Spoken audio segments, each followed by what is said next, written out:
Halo teman-teman investor semuanya, ketemu lagi dengan Roy di sini dan di video kali ini kita akan ngomongin sedikit gitu ya mengenai saham-saham yang sudah pernah kita bahas. Konteksnya adalah earning season kuartal 3 2024 dan pas banget momennya di bulan November, bulan yang katanya kalau berdasarkan statistik seasonal itu bulan merahnya IHSG gitu ya. Tapi menurut saya nggak perlu khawatir, kita sebagai investor kita stick dengan investment plan yang sudah kita pegang gitu ya. Disclaimer on dulu, konten ini sifatnya investment research, bukan aja kalian jual beli dan tidak ada niat untuk menjatuhkan stakeholders tertentu.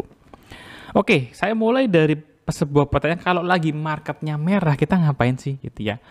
Wah turun lagi nih, wah downtrend nih, trend follower ngelihatnya uptrendnya patah gitu misalnya, dan lain sebagainya faktor dari technical. Pertanyaan saya adalah, teman-teman yang katanya sedang invest, kalian tuh lagi ngapain sih gitu ya. Saya mau bilang fokus di market itu kita coba mengurangi noise yang beredar di market, karena di market itu banyak orang yang mempunyai pandangan sendiri-sendiri dengan strategi sendiri-sendiri, dengan style sendiri-sendiri, dan nggak mungkin cocok dengan semuanya gitu ya. Kita nggak bisa menyerap itu semua. Jadi keep it simple. Kalau teman-teman adalah investor, kalian sudah komit untuk hold jangka yang panjang, mungkin 1 tahun, 2 tahun, 3 tahun, fokus di sana selama tidak ada perubahan signifikan terhadap tesis investasi yang sudah teman-teman lakukan gitu ya. Saya masukin slide ini berulang-ulang sejak bulan Oktober gitu ya. Sejak bulan akhir September saya sudah mulai masukkan slide ini bahwa IHSG-nya all time high, ada kemungkinan terjadi penurunan kembali. Itu hal yang sangat wajar gitu ya. Itu artinya apa sih? Ambil positive thinking aja bahwa market sedang ngasih kesempatan buat investor-investor baru gitu ya, yang ngelihat wah harga saham udah mahal semua nih gitu ya. Akhirnya, nah mungkin teman-teman sekarang jadi tahu bahwa hal yang sangat wajar ketika sudah mencapai titik all time high itu kembali terkoreksi. Yang penting jangan FOMO, saham-saham yang masih bagus performance-nya di keep, saham-saham yang sudah untung tinggi dalam waktu yang mungkin cepat, boleh dipertimbangkan untuk sell, baik sebagian atau sell penuh, kembali ke dalam strategi plan masing-masing gitu ya.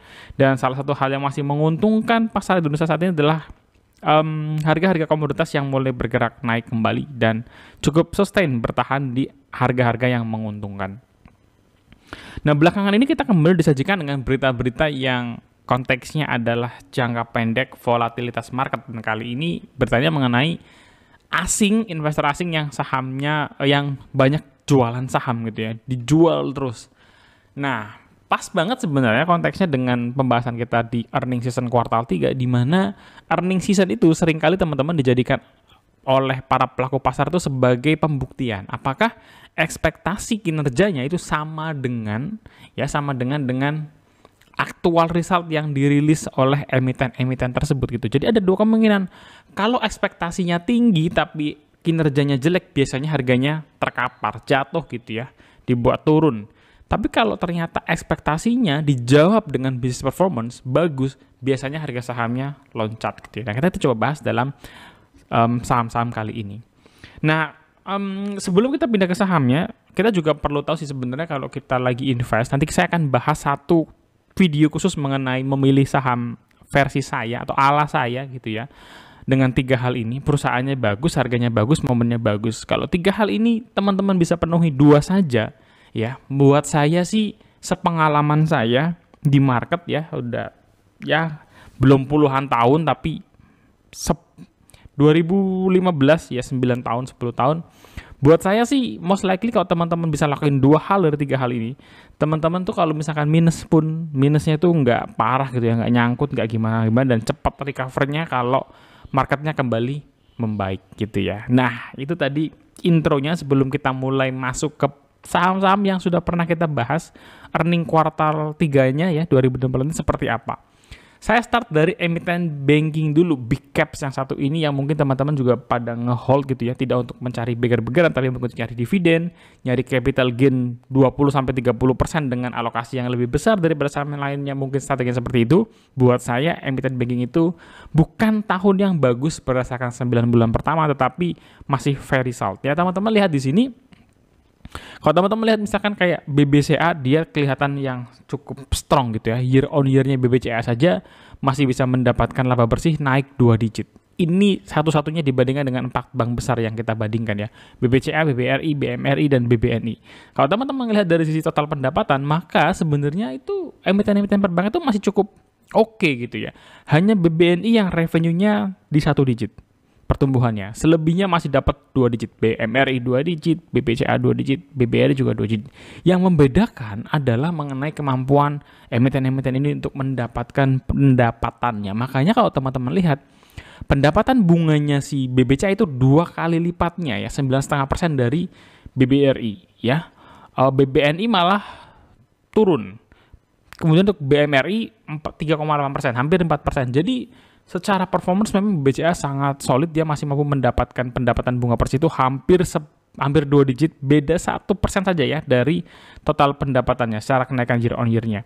Dari sisi pendapatan laba bersih pun sama gitu. Dari laba bersih teman-teman bisa ngeliat bahwa BBCA masih double digit, selebihnya 1 digit. Jadi bukan tahun yang outstanding, yang bagus gitu, tapi tahun yang cukup fair buat kinerjanya emiten-emiten perbankan. Buat teman-teman yang hold emiten perbankan, beberapa key indikator atau kita bisa tambah gitu ya untuk memonitor business performance dari perbankan. Pertama, non performing loan gitu ya. Ini penting karena ini pernah jadi isu yang sangat masif buat bank-bank BUMN ya. BBRI itu kena banget tuh bulan April, Mei ya, Juni mengenai isu NPL. Kemudian yang kedua adalah pendapatan bunga. Ini adalah profitabilitas yang bisa dilihat dari emiten-emiten perbankan ini. Dan terakhir adalah cost of fund. Ingat, bagaimanapun kondisinya emiten-emiten perbankan terus berusaha untuk menjaga perputaran cash gitu ya, untuk terus berusaha menjaga likuiditas. Jadi cost of fund-nya kemungkinan bakal menyedot pendapatan bunga. Ini yang membuat emiten-emiten selain BBCA kelihatan agak suffer di kuartal 3 2024 ini atau sepanjang 9 bulan pertama 2024 ini. Tetapi buat saya emiten-emiten perbankan itu punya fundamental yang sudah teruji bagus gitu ya. Setiap kali mereka turun lebih dalam, strategi saya tetap sama untuk emiten perbankan. Kalian pilih salah satunya gitu ya. Pilih di harga yang bagus, ingat harga yang bagus, dan mulailah cicil-cicil karena mandulnya kapan nggak ada yang tahu. Lalu kita akan coba bahas emiten-emiten lain teman-teman yang pernah kita bahas juga. Tapi video ini tidak untuk membahas secara utuh atau secara lengkap gitu ya. Teman-teman kalian boleh lakukan task yang biasanya saya share melalui video singkat, melalui video pembahasan saham. Teman-teman lakukan hal-hal ini. Pertama adalah kalian kan sudah pegang sahamnya, asumsinya gitu ya. Kita sudah pegang sahamnya. Jadi kita hanya lihat indikator-indikator penting saja dari setiap emiten-emiten, LK-nya seperti apa, dari mulai revenue, bottom line, dan gimana caranya supaya saham tersebut itu terapresiasi harga sahamnya. Karena kinerjanya naik didukung oleh proyeksi yang bisa kita ekspektasikan. Pertama sahamnya adalah INKP. INKP ini sangat disayangkan sekali gitu ya. Kinerja di 9 bulan pertamanya setelah di kuartal 3-nya rilis nggak terlalu bagus gitu ya. Mereka year on year-nya itu turun 32% year on year.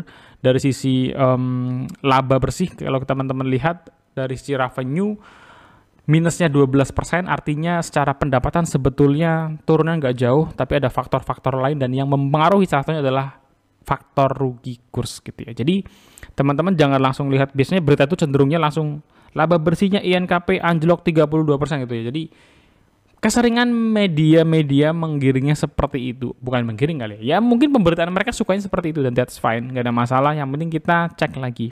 Jadi kalau revenue-nya itu minusnya nggak terlalu jauh tapi net profit-nya sampai 32% turunnya, berarti ada hal-hal lain yang mempengaruhi laba bersih dan ternyata di INKP case-nya adalah faktor rugi kurs gitu ya. Dan sementara itu di sisi lain memang INKP secara komoditas kertasnya juga harganya belum kemana-mana sih. Jadi memang masih lack of sentiment dari sisi komoditasnya itu sendiri. Buat saya atau buat teman-teman yang mungkin sedang hold INKP, maka butuh waktu lagi nih. Butuh waktu lagi. Dan karena ini sudah masuk di kuartal akhir, rilisnya mungkin di bulan akhir Februari atau akhir Maret. Let's see posisi INKP seperti apa di full year 2024 dan harga sahamnya akan seperti apa. Yang jelas dalam minggu ini INKP itu dibawa turun cukup signifikan gitu ya, dari 8.200 sampai 8.300, sekarang di 7.500 sampai 7.600 gitu ya. Ini INKP yang pertama. Saham yang kedua adalah Auto ya. Jadi Auto ini cukup mengejutkan buat saya karena kinerjanya solid banget ya di 9 bulan pertama 2024 termasuk di kuartal 3-nya. Kenapa saya bilang mengejutkan? Karena banyak yang bilang penjualan mobil itu turun teman-teman ya. Kelas menengah menahan uangnya, biasanya beritanya gitu. Penjualan mobil turun lagi gitu ya. Tapi Auto masih bisa mencatatkan kinerja yang bagus. Jadi catatan yang impresif buat saya. Kenapa auto saya kaitkan dengan penjualan mobil? Karena produksi dari spare part auto itu lebih banyak dipergunakan untuk mobil baru ketimbang mobil yang sifatnya perawatan. Meskipun ada ya. Jadi dengan penjualan mobil yang katanya turun tapi auto masih bisa mencatatkan kinerja yang positif, buat saya sih ini pencapaian yang mengejutkan. Tapi solid juga kinerjanya, masih bisa naik 2 digit, net profit mereka tumbuh 15%, meskipun revenue-nya nggak terlalu tumbuh signifikan. Jadi mereka ada operational effect yang berhasil mereka kerjakan, sehingga menyebabkan ya penurunan beban dan lain sebagainya. Teman-teman bisa cek lebih lanjut dalam laporan keuangannya mereka. Kalau biasanya teman-teman servis ke auto 2000, maka kalau full year 2024 cakep, saya nggak heran sih, autonya jadi auto 3000 gitu ya, bukan auto 2000 lagi. Itu auto. Yang ketiga ada saham Antam gitu ya. Antam not a good performance ya. Saya agak kecewa sih dengan Antam karena saya pikir Antam itu sedang mencoba membangun turnaround story yang bagus seiring dengan harga komoditas yang all time high terus. Jadi kalau teman-teman lihat harga penjualan emas itu all time high, dipecahin terus sama komoditas emasnya. Jadi kalau Antam ini bisa mencatatkan kinerja yang sama seperti harga komoditas utamanya atau komoditas emasnya tadi, maka saya berharap proyeksinya kinerjanya bagus, harga saham Antam pun akan ya seperti CPFA gitu ya, diapresiasi dengan market dengan cukup baik. Tapi ya sudahlah gitu ya. Antam menurut saya gagal memenuhi ekspektasi market ya, karena di kuartal 3 juga mereka kinerjanya nggak terlalu istimewa. Saat ini net profit mereka sudah turun 21% secara year on year.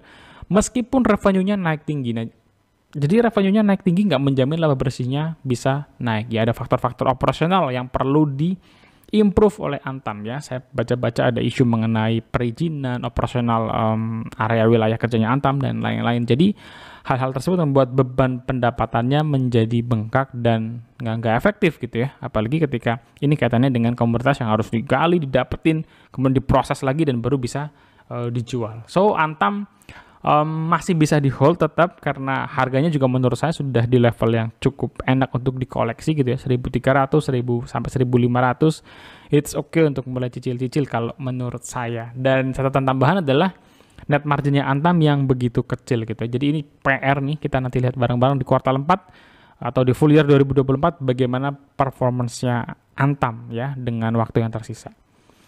Yang ke berapa nih? Yang ke 1, 2, 3, 4. Yang keempat adalah JPFA. Ya, JPFA adalah saham yang kinerjanya di 2024 ini, 9 bulan pertama, bagus banget. Mereka mampu meningkatkan laba bersihnya naik 124% gitu ya.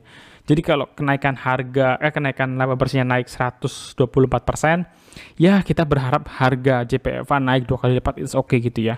JPFA sudah beberapa kali, 3 atau 4 kali kita bahas start dari harganya 1.200, 1.400 gitu ya.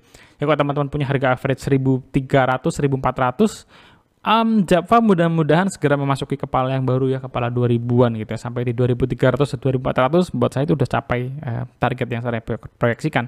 Tapi kalau kinerjanya makin hold, makin cakep, dia juga ngasih dividen yang cukup oke, 2-3% misalnya, buat saya sih ya lumayan buat nambah-nambah dividen yang nggak terlalu besar tersebut. Yang penting capital gain-nya sesuai dengan proyeksi yang kita harapkan. Mudah-mudahan tahun baru sudah bigger dari JPFA, dan ini adalah salah satu case yang proyeksi analisanya mengharapkan turnaround story dari sesuatu yang prediksinya itu nggak terlalu rumit gitu ya. Ini kan kaitannya dengan harga pokok jagung yang harganya sangat tinggi sehingga menyebabkan beban pokok penjualannya JPFA itu jadi mahal gitu ya. Padahal jagung itu adalah salah satu komponen utama untuk bisa membuat pakan ternak. Jadi successful story dari turnaround JPFA itu bisa membuat teman-teman yang beli saat JPFA sedang downtrend-downtrendnya mungkin sekarang sudah tinggal senyum-senyum menunggu beggarnya aja. Yang terakhir adalah BSDE di sektor properti, teman-teman. Buat saya BSDE juga masih nice kinerjanya. Kenapa nice? Karena mereka masih mencatatkan laba bersih 9 bulan pertama 2024 naik 50%. Kalau teman-teman bandingkan dengan harga sahamnya, dari harga mungkin sampai 1.000 sekarang 1.200, masih baru naik 20% saja. Jadi masih terbuka lebar untuk BSDE menunjukkan harga terbaiknya gitu ya, harga terbaiknya, karena buat saya untuk segmen perumahan ini sedang jadi hot topics gitu ya. Pertama karena pemerintah baru itu coba untuk mendorong pengerjaan pembangunan rumah-rumah yang selama ini jadi backlog. Katanya ada 3 juta rumah yang mesti di speed up oleh pemerintahan baru. Terakhir pemerintahan baru meminta bantuan dari Pak Aguan, anggota dari 9 naga untuk bisa menyediakan rumah, membangun rumah di daerah tanah yang sedang menjadi proyeknya gitu. Jadi banyak hal pemerintah sedang lakukan. Katanya juga akan mengurangi kawasan eksklusif, dan kawasan eksklusif itu salah satu jualannya BSDE. Jadi secara sentimen kebijakan kita juga perlu hati-hati dan lihat gitu ya, bagaimana sih arah kebijakan pemerintah terhadap pengembangan properti gitu ya, development properti, land house-nya dan lain sebagainya. Jadi itu aja teman-teman pembahasan saya kali ini. Saya tutup dengan catatan akhir gitu ya. Nanti saham-saham yang pernah kita bahas, kita coba review lagi seperti ini secara singkat di part 2 dan part 3 mungkin ya, karena cukup banyak saham yang kita sudah pernah bahas. Sebagai catatan akhir, oh ya jangan lupa subscribe dulu dengan loncengnya biar nggak ketinggalan. Jadi kalau kita bicara tadi ada 5 saham, ada 5 saham itu 3 diantaranya posisinya cukup bagus gitu, memberikan kenaikan dan harga sahamnya juga naik ketika rilis financial statement kuartal 3 earnings season ini, di mana JPFA, kemudian BSDE, lalu satu lagi tadi ada Auto itu diapresiasi market dengan cukup baik. Auto bahkan dividennya dapat, setelah dividen juga justru makin tambah ngacir gitu ya. Jadi buat saya emiten-emiten yang bisnisnya bagus, kinerjanya bagus, yang sudah kita punya tesis investasi yang kuat, bisa di hold dulu sambil nunggu. Misalnya kayak INKP tadi yang masih terkapar, Antam yang juga masih terkapar, masih bisa kita berikan waktu lagi. Nah, buat teman-teman yang mau melakukan review atau screening terhadap saham yang sudah dipegang, gimana cara memaintain supaya conviction tetap yakin, baca laporan keuangannya, public expose-nya, dan 3 hal yang buat kalian bisa lakukan secara cepat. Pertama adalah revenue dan bottom line. Lihat kaitannya. Revenue-nya bagus, laba bersihnya anjlok, something ada di tengah-tengah. Revenue-nya bagus, laba bersih juga naik bagus, berarti sejalan. Bagus berarti operasionalnya excellent gitu ya. Jadi hal tersebut teman-teman silahkan kaitkan dengan fundamental bisnis yang teman-teman sudah ketahui terhadap perusahaan-perusahaan tadi. Kemudian mengenai sentimen ini juga penting gitu ya. Teman-teman perhatikan mengenai sentimen jangka pendek, menengah, jangka panjang, hal-hal apa yang mungkin mempengaruhi case-nya properti ya. Campur tangan pemerintah kalau sampai membuat larangan-larangan tertentu terhadap kawasan eksklusif itu mungkin bisa berpengaruh terhadap emiten-emiten yang memang jualannya kawasan eksklusif gitu ya. Jadi selagi tidak ada perubahan atau risiko fundamental, buat saya saham-saham yang basically bagus itu masih tetap bisa nyaman untuk di hold, dan kalaupun mau average down, tunggu waktu yang bener-bener enak gitu ya, kelihatan hasil average down-nya nanti, dan selebihnya nggak usah terlalu doyan belanja deh. So itu aja teman-teman video dari saya. Sampai ketemu di next video. Jangan lupa untuk subscribe, share, like, dan kita bisa diskusi bareng di kolom komentar. God bless you, bye.